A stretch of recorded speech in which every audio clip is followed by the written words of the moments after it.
GS Hindi classes में आप सभी का स्वागत है। शिक्षण विधियों की श्रृंखला में 8 दिन 8 प्रश्न, सारी शिक्षण विधियाँ। इस क्रम में आज 7वां दिन है। आज हम विविध प्रकार के प्रश्नों को लेंगे। लगभग पाठ्यक्रम है वो हमने पूरा कर लिया है। आपने टॉपिक्स मिला लिए होंगे। अगर कोई टॉपिक रह गया हो तो आप कमेंट करके बता देंगे। लीजिए, इसमें पहला प्रश्न देखो, त्रिभाषा सूत्र का प्रतिपादन किसने किया। इस प्रकार के भी कई बार प्रश्न है वो पूछ लेते हैं। आपके एसएसटी में वैसे भी पूछ सकते हैं। ये कोई हिंदी में आवश्यक नहीं है। डॉक्टर ताराचंद समिति, मुदालियर कमीशन, केंद्रीय शिक्षा सलाहकार मंडल, कोठारी कमीशन। आप कमेंट करके बताएं कौन सा उत्तर होगा। डॉक्टर ताराचंद समिति, मुदालियर कमीशन, केंद्रीय शिक्षा सलाहकार मंडल, कोठारी कमीशन।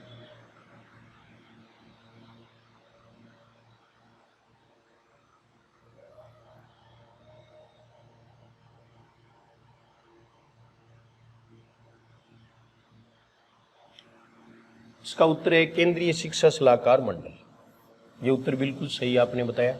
डॉक्टर ताराचंद समिति है, ये 1948 में बनी, माध्यमिक शिक्षा में सुधार हेतु थी। इन्होंने प्रारंभ में 2 भाषाओं को माध्यमिक तक पढ़ाने का ही सुझाव दिया था। उसके बाद में बीच में अंग्रेजी का ज्ञान करवाया जाना चाहिए। तो तीसरी जो भाषा है उसकी नींव ताराचंद समिति ने डाल दी थी, लेकिन 2 भाषाओं की इन्होंने रिकमेंडेशन की। मुदालियर कमीशन है, इसको माध्यमिक शिक्षा आयोग भी कहते हैं। माध्यमिक शिक्षा आयोग, इसके अध्यक्ष वो मुदालियर थे, लक्ष्मण स्वामी मुदालियर। लक्ष्मण स्वामी मुदालियर। इसकी स्थापना 1952 में। इन्होंने अपनी संस्तुतियां दी 1953 में, रिपोर्ट 1953 में। ये मुदालियर कमीशन है। इन्होंने भी 2 भाषाओं की, माध्यमिक स्तर पर 2 भाषाएं हों, 2 भाषाओं का शिक्षण आवश्यक बताया। ये मुदालियर कमीशन। केंद्रीय शिक्षा सलाहकार मंडल, ये 1956 में बना। 57 में भारत सरकार ने स्वीकृति दी। 1961 में शिक्षा मंत्रियों के सम्मेलन में सभी ने इसको स्वीकार कर लिया। ये 3 भाषाएं कौन सी होती हैं, यहाँ भी इन्होंने समझाया कि पहली भाषा कौन सी होगी, दूसरी कौन सी होगी, तीसरी कौन सी होगी। फिर एक कोठारी कमीशन ने इसमें संशोधन कर दिया। तो इसमें देखो 3 भाषाएं हैं, वो कौन सी हैं वो हमें देखनी है। पहली भाषा है वो मातृभाषा। ये 3 भाषाएं कौन सी हैं देखो। मातृभाषा, जहां की मातृभाषा हिंदी है तो हिंदी हो जाएगी, या क्षेत्रीय भाषा। ये पहली भाषा की सिफारिश की गई। दूसरी भाषा की सिफारिश अंग्रेजी। तीसरी भाषा की सिफारिश हिंदी, लेकिन वहां जहां हिंदी नहीं बोली जाती है, अहिंदी भाषी क्षेत्र। ये था, ये त्रिभाषा सूत्र है। मातृभाषा, क्षेत्रीय भाषा, इसको प्रथम भाषा कहते हैं। जैसे मान लीजिए राजस्थान है तो इसमें हिंदी है, दूसरी भाषा अंग्रेजी है, यहाँ तीसरी है वो हिंदी नहीं है। ये हिंदी केवल किसके लिए है, अहिंदी भाषी क्षेत्र है। जो हिंदी भाषी क्षेत्र है वहाँ फिर कोई भी संविधान में जिसका उल्लेख है वो तीसरी भाषा हो जाएगी। संविधान में जिसका उल्लेख है, जैसे वो पंजाबी है, सिंधी है, संस्कृत है, उर्दू है, ये सब हो जाएगी। तो ये 22 भाषाएं जो हैं उनमें से कोई एक वहाँ जहाँ जो हिंदी भाषी क्षेत्र है वहाँ हिंदी की आवश्यकता नहीं हुई ना। ये संशोधन है वो कोठारी कमीशन ने कर दिया था। कोठारी कमीशन के बारे में देख लो। ये सब जानते हैं कि 1964 में इसका गठन हुआ, 66 में रिपोर्ट दी। इन्होंने त्रिभाषा सूत्र को संशोधित किया। त्रिभाषा सूत्र है उसका संशोधन कोठारी कमीशन ने किया था। तो ये कोठारी आयोग, ये हमने इस तरह से पढ़ा नहीं था, तो ये कमी रह गई थी, वो इसमें पूरा कर लिया गया है। ये पहला प्रश्न। इसके बाद में देखो दूसरा प्रश्न, नाटक शिक्षण विधि है। नाटक शिक्षण विधि हमने पढ़ी नहीं थी, तो व्याख्या विधि है वो नाटक शिक्षण विधि होती है। आदर्श नाट्य विधि भी है, प्रयोग विधि भी है, उपयुक्त सभी।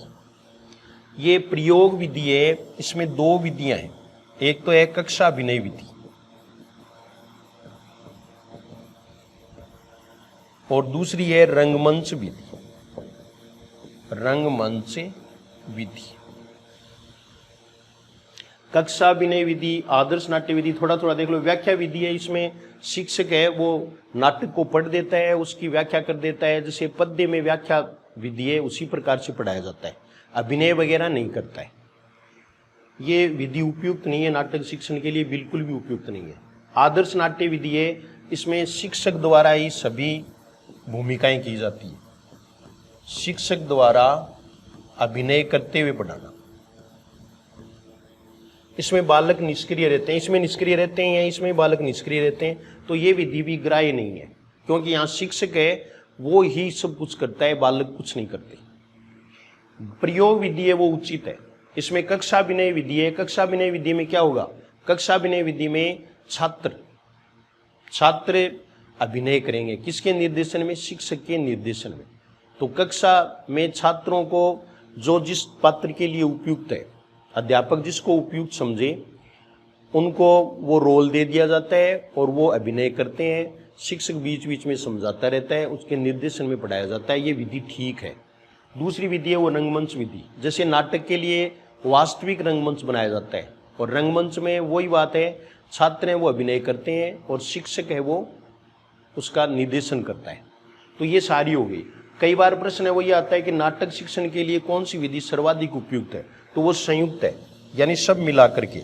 संयुक्त विधि का मतलब है कि छात्र और अध्यापक दोनों ही अभिनय करें। छात्र हैं वो अभिनय करें, आदर्श प्रस्तुत करें, बालक हैं वो उनका अनुकरण करें। तो संयुक्त विधि है या समवाय विधि भी इसको कहते हैं। समवाय का मतलब मिला जुला रूप है, वो ही नाटक शिक्षण का प्रमुख या नाटक शिक्षण की श्रेष्ठ विधि मानी जाती है। ये नाटक शिक्षण बीच में हमने छोड़ दिया था तो मैंने ले लिया है। अगला प्रश्न देखो, कौशलात्मक उद्देश्य है। ये उद्देश्य पर एक बार फिर से मैंने उदाहरण के रूप में प्रश्न लिया है। वैसे हम उद्देश्य पढ़ चुके थे, मैंने आपको बता दिया था कि हिंदी भाषा शिक्षण के 6 उद्देश्य होते हैं। 6 उद्देश्य आपको बताए थे ना, ज्ञानात्मक उद्देश्य है, कौशलात्मक उद्देश्य है, अभिवृत्त्यात्मक उद्देश्य है, अभिरुच्यात्मक उद्देश्य है, एक सृजनात्मक उद्देश्य है, समीक्षात्मक या रसात्मक या सौंदर्य अनुभूति परक उद्देश्य। ये 6 उद्देश्य पहले आपको मैंने बता दिए थे। उसी क्रम में देखिए आप विषय वस्तु का ज्ञान प्राप्त करना, ये ज्ञानात्मक उद्देश्य। कोई भी भाषाई तत्वों का ज्ञान, परिभाषा, भेद बताना, ये सब सारी चीजें वो किस में आएंगी, ज्ञानात्मक उद्देश्य में आएंगी। ज्ञानात्मक उद्देश्य के बारे में मैंने आपको बता दिया था कि प्रोफेसर ब्लूम ने सबसे पहले इसको 6 क्रमित भागों में विभाजित कर दिया था। ये भी कई बार सामान्य प्रश्न वो पूछ लेते हैं, जिनमें था ज्ञान, अवबोध, प्रयोग, विश्लेषण, संश्लेषण और मूल्यांकन। तो ये सारे के सारे हैं वो विषय वस्तु का ज्ञान प्राप्त करना ही ज्ञानात्मक उद्देश्य में आते हैं। शुद्ध एवं स्पष्ट वाचन की योग्यता प्राप्त करना ही इसका उत्तर है। वाचन की योग्यता प्राप्त करना, चारों कौशल है, चारों कौशल है वो कौशलात्मक उद्देश्य में आएगी। जैसे मान लीजिए कि बालक अर्थ ग्रहण कर सकेगा तो वो कौशलात्मक उद्देश्य है, क्योंकि अर्थ ग्रहण करना है वो किस में आएगा, सुनना कौशल में आएगा। ऐसे ही बालक है वो शुद्ध उच्चारण कर सकेगा, कौशलात्मक उद्देश्य। बालक शुद्ध लिख सकेगा, सुंदर लिख सकेगा, कौशलात्मक उद्देश्य। तो सभी हैं वो चारों कौशल हैं वो कौशलात्मक उद्देश्य में होंगे। जैसे अभिव्यक्ति किस में आएगी, कौशलात्मक उद्देश्य में आएगी। साहित्य का रसास्वादन करना ये रसात्मक उद्देश्य, ये कविता शिक्षण में होता है। रसात्मक उद्देश्य नाटक में भी होता है। रसात्मक उद्देश्य या सौंदर्यानुभूति परक उद्देश्य, सौंदर्यानुभूति परक उद्देश्य। साहित्य का रसास्वादन करना, फिर है सद्वृत्तियों का विकास करना। तो सद्वृत्तियों का विकास करना है वो अभिवृत्ति परक उद्देश्य, ये अभिवृत्त्यात्मक है। अभिवृत्त्यात्मक उद्देश्य सद्वृत्तियों का विकास करना। अगर मौलिक शक्ति का विकास करना है तो वो सृजनात्मक में आ जाएगा। वो कौन सा उद्देश्य हो जाएगा, सृजनात्मक उद्देश्य हो जाएगा। बालक अगर भाषा व साहित्य में रुचि लेता है तो वो क्या है, अभिरुचि परक उद्देश्य है। तो ये 6 उद्देश्य आपको बता दिए हैं। इस प्रश्न में उत्तर कौन सा होगा, दूसरा होगा। शुद्ध एवं स्पष्ट वाचन की योग्यता प्रदान करना। प्रश्नों पर ज़्यादा से ज़्यादा आपको फोकस करना है, जितने आप प्रश्न सोल्व कर सकते हैं वो सोल्व करें। अगला प्रश्न देखो, बालकों को लिखना सिखाने से पहले आवश्यक है, इसका उत्तर आप खुद दें। वर्ण सिखाना, बारखड़ी सिखाना, बालकों को क्रियाशील बनाना, लेखन संबंधी जिज्ञासा उत्पन्न करना। क्या हो सकता है उत्तर? कमेंट करके फटाफट बताएं, कमेंट करके बता दें।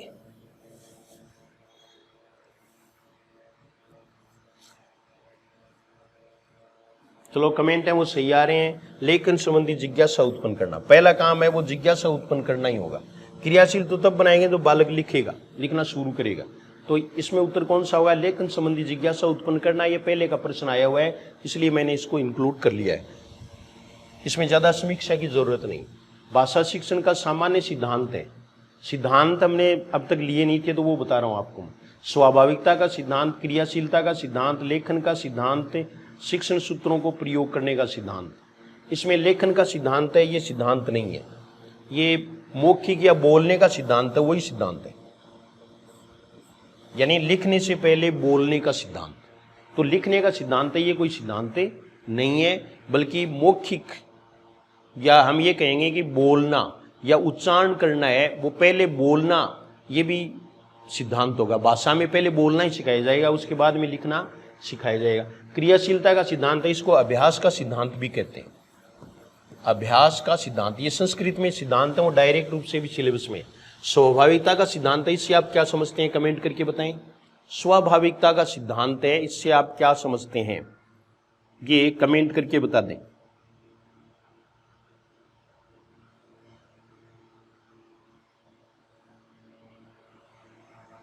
चलो कमेंट नहीं कर पा रहे हैं।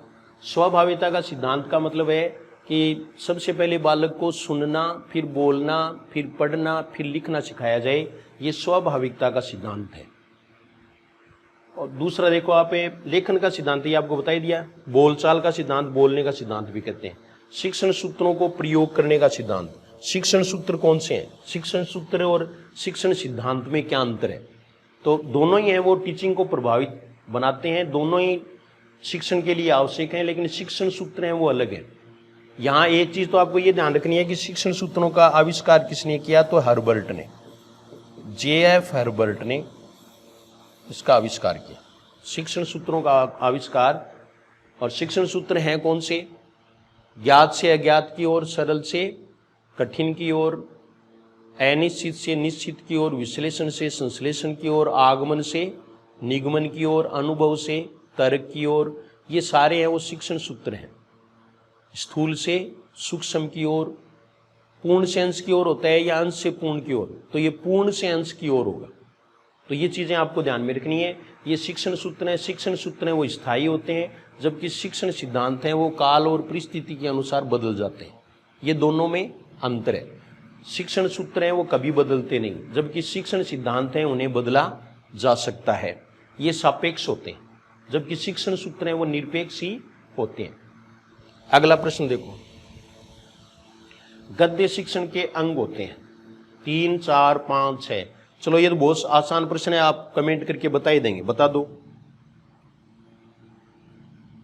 गद्य शिक्षण के अंग होते हैं। मैं हट गया हूं देखने के लिए कि आप कितनी मुस्तैदी से उत्तर देते हैं। चलो कईयों ने उत्तर दे दिया, ये 3 गद्य शिक्षण के 3 अंग होते हैं: वाचन, व्याख्या, विचार, विश्लेषण।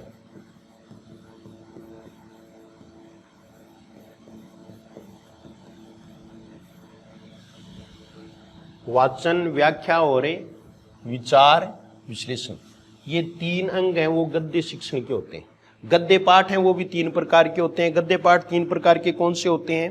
3 प्रकार के कौन से हैं? सूचनात्मक, वर्णनात्मक और भावात्मक। सूचनात्मक,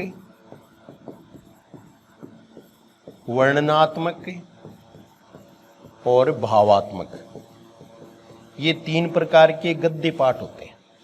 गद्य पाठ भी 3 प्रकार के होते हैं और गद्य शिक्षण के 3 अंग होते हैं, जिनके बारे में हम वाचन से संबंधित बातें बहुत सारी वो पढ़ के आ गए हैं। इनका क्रम भी मैंने आपको बता दिया था कि मौन वाचन और ये सब बता दिए थे। मौन वाचन के बारे में अभी भी थोड़ी बहुत चर्चा हम कर लेंगे। जैसे मौन वाचन और सहस्वर वाचन। वाचन सबसे महत्वपूर्ण है, वाचन इंपॉर्टेंट है किसमें, गद्य शिक्षण में। व्याख्या उसके बाद में करनी है और विचार विश्लेषण है।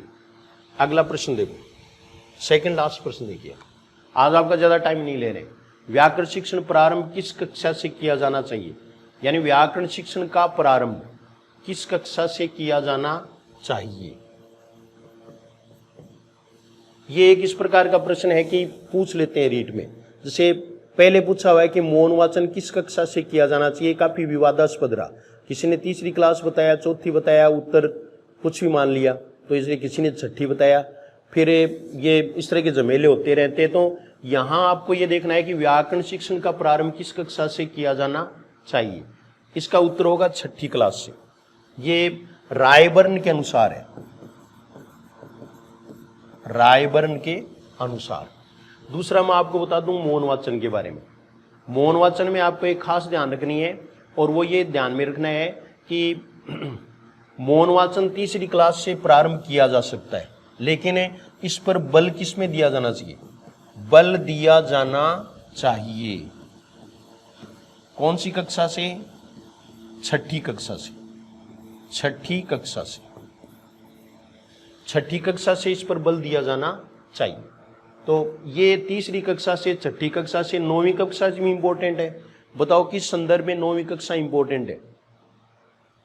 नौवीं कक्षा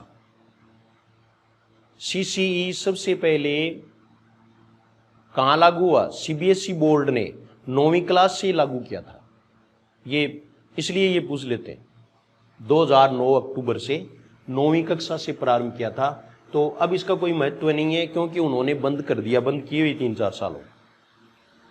अब लास्ट प्रश्न है, आज बहुत छोटा लेसन हो गया ना, चलो आपकी सहूलियत रहेगी। दशानन का अर्थ, इस प्रकार का प्रश्न भी पूछ लेते हैं। दशानन का अर्थ समझाने के लिए प्रयोग किया जाना चाहिए, समास विग्रह का, व्युत्पत्ति का, चित्र का, अर्थ कथन का। तो जैसा शब्द हो उसमें आपको ध्यान रखना है। दशानन है वो समास विग्रह में आता है, तो इसका उत्तर क्या होगा, समास विग्रह हो। ये आज अपने ये थोड़ी क्लास है वो छोटी थी, कारण कि हमने पाठ्यक्रम ही पूरा कर लिया।